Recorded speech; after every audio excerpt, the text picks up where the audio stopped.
Hi, I am Sheila Zhang, and I am a graduating senior at The Ohio State University.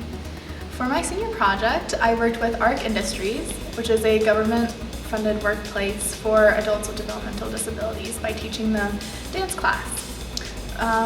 So to begin this project, I had a lot of different interests in psychology, developmental psychology, and working with special populations, but I didn't know exactly where to start. After taking multiple psychology classes, I took a particular interest with developmental disabilities. I had a lot of questions like how can dance improve the quality of life for this population? How can dance benefit this population? And how can dance prove to be a significant intervention for their disability? So with these questions, I went to my advisor, Nora Zuniga Shaw, to try and figure out how to get started and narrow down the possibilities. We looked at different dance movement therapy practices, as well as different community organizations in the area that do work in this field. One of the options that she mentioned was Dave Covey's work with ARC Industries.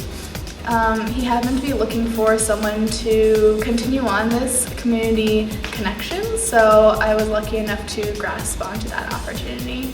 I did not have any experience whatsoever with working with this kind of population, so I spent the first couple of months shadowing the arts facilitator at ARC, Jackie Boyle, for 2 months. Eventually, I worked with 6 of her students, and their disabilities range from Down syndrome, intellectual disability, and others.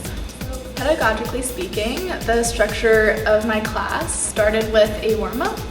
It was a basic warm-up trying to move and warm up the different muscles in the body, and it usually remained the same for the majority of the time that I've been working with them. After the warm-up, there would be like a movement exploration based off of a certain element of dance that I might bring up. It could be shapes, it could be pathways, it could be energy and time. This is a certain element of dance so that they can grasp onto a certain concept and hopefully learn something new about dance. So after that, we would go into an improvisational exercise incorporating the element that they learned that day. And that usually took up the majority of the class. Most of the class is improvisational based.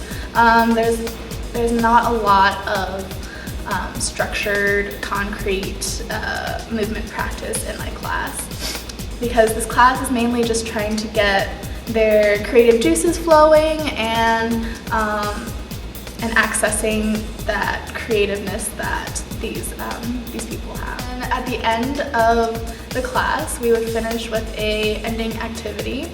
I actually learned this ending activity from the Dance for Parkinson's Disease workshop that I participated in over the past summer.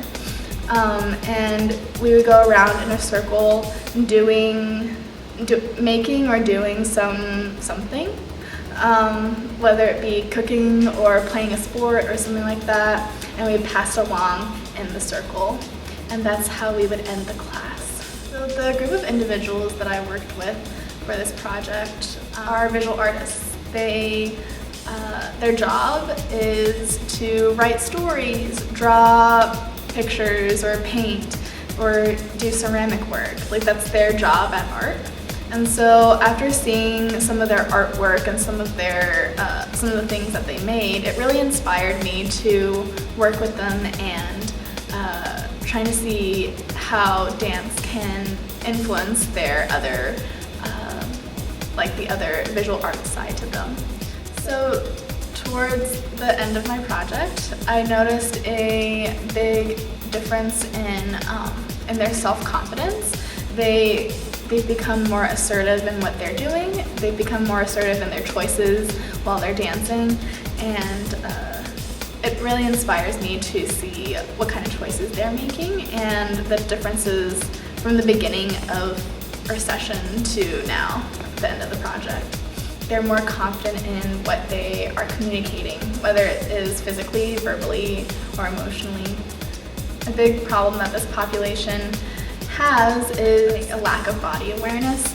And so after taking multiple dance classes in this project, I noticed that they have a better sense of what others are doing compared to themselves, and a better sense of people around them. I also noticed a better sense of social communication. There's a deficiency in social communication and social interaction.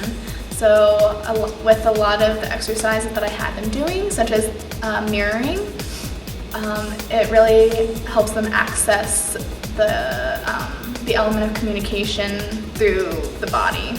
In terms of what I've learned from this project, I learned a lot about patience. At the beginning of this project, I thought I had a lot of patience, but then going through this project, it really made me aware of what it means to be patient, and really understanding the people that I was working with. So to cap off my project, I had a couple of my students perform some excerpts of what we've been doing in class at the department Informants. The first section was a task-oriented improvisation where I asked them to pick a certain task. It could be telling a story, it could be doing a hobby, it could be painting something. The second part of the piece was a mirroring exercise. The third section was a free dance to Michael Jackson. It was actually something that they suggested, and whenever I play Michael Jackson, they suddenly light up, and they get a boost of energy whenever that happens. So I wanted to show that at the Informants, and show the audience that they have a lot of energy and they really love to dance.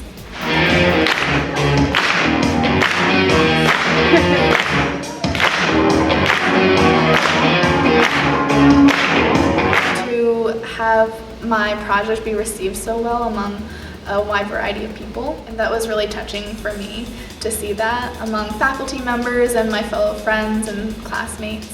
A big part of it was to showcase my senior project, and the other part was just bringing awareness to the specific population and how dance can improve their quality of life. I would like to thank my faculty advisor, Nora Znika Shah, Dave Covey, who helped connect me with ARC, the arts facilitator at ARC, Jackie Boyle, and I would like to thank the dance department, who has supported me throughout this project and allowed me to show my piece at Informants.